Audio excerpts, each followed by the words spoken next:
chun achun sak mingan lam na a kati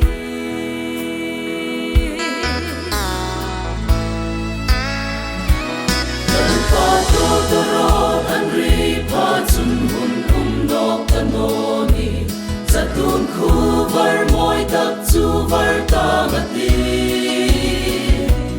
kinarala nu yami sandam hai ai tum hom pa chun sak mingan lam na kati achun sak mingan lam ha chun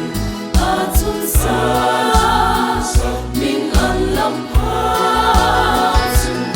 achun sak mingan lam ha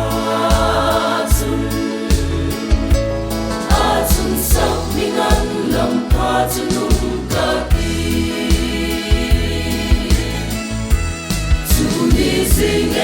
chun Krista ami thiên minh thawanta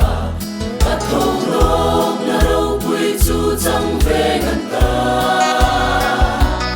ami thang hai va nam tu lin hoi ya ai chui kom pa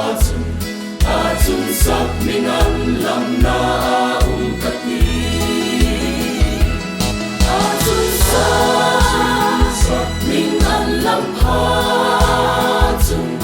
achun sak mingan lam ha chun achun sak mingan lam ha chun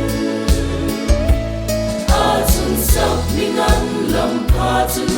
kati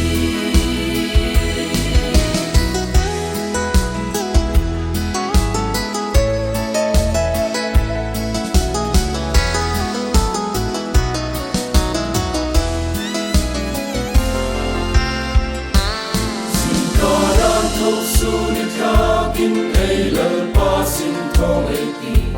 ma mai na mak chan chin chu shi lai ti ai no sin to hai zo pa ai ko vel dun na to pa achun sak mingan lam na kati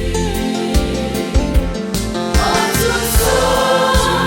sak mingan lam ha